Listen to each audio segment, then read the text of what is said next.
Okay, so we've pretty much finished up the entire shed now. The only thing that we have to do now is install the door. So upon talking to the homeowner, what he wants me to do is actually build him a plywood door, and then I'm going to trim out the front of it with some 2x3s. So it's going to be 2 doors that are going to open outwards.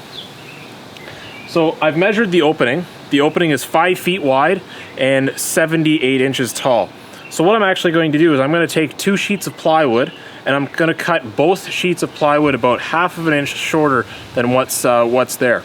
And what I'll do is I'll utilize the trim to actually make sure that everything looks really nice and tight from the outside. So what I mean by that is, since the opening itself is 78 inches, what I'm going to do is I'm going to make it 77.5 inches tall. So that'll help me allow for the door opening. It'll allow the door to open without rubbing on anything. And then if I want to make it even tighter, I can do it using the trim.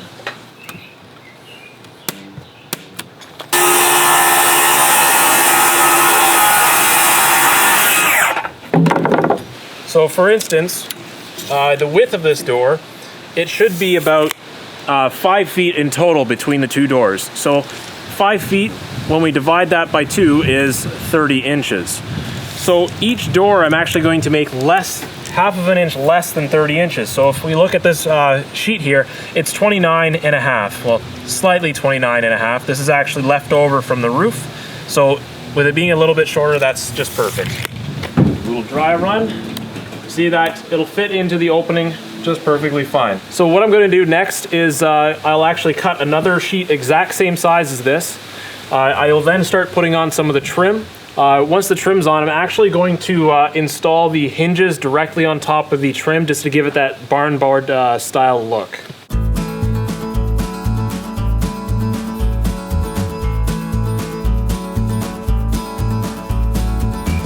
Okay, so what I've done so far is I actually trimmed out the opening with the 2x3s that the homeowners requested. Now what we're doing is we're actually using the 2x3s and we're going to attach it to the front of the plywood. And it's actually going to add a little bit of the strength to the plywood, so it's not going to be so floppy. So what I actually did to hide the fasteners is I screwed through the back of the board, and now you don't see any of the fasteners and it's on there pretty solid. So what I'm going to do is I'm going to take this, I'm going to set it up in the opening like this, and I'm actually going to attach the hinges to the trim here, as well as attach the hinges to the trim on the door.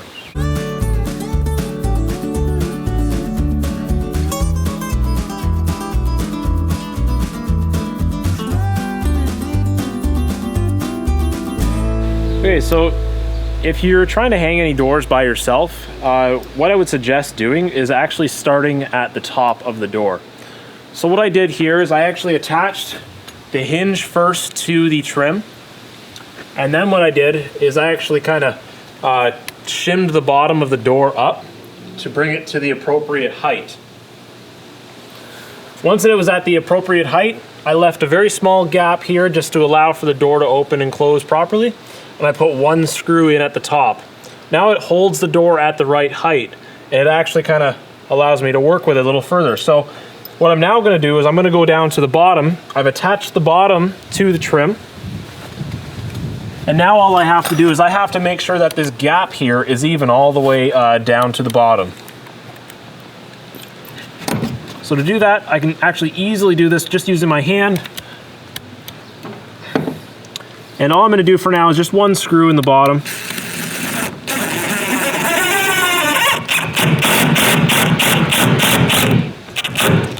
And now it holds it at a nice gap all the way up, and the door should open and close so that I can continue working on it.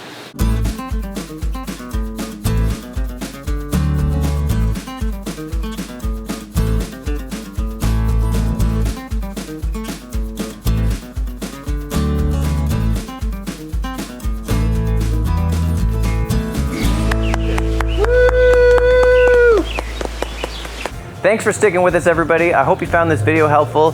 Thank you very much, Alex, for walking us through this. And remember, if you have any questions or if you want to plan your shed project, contact your project coach.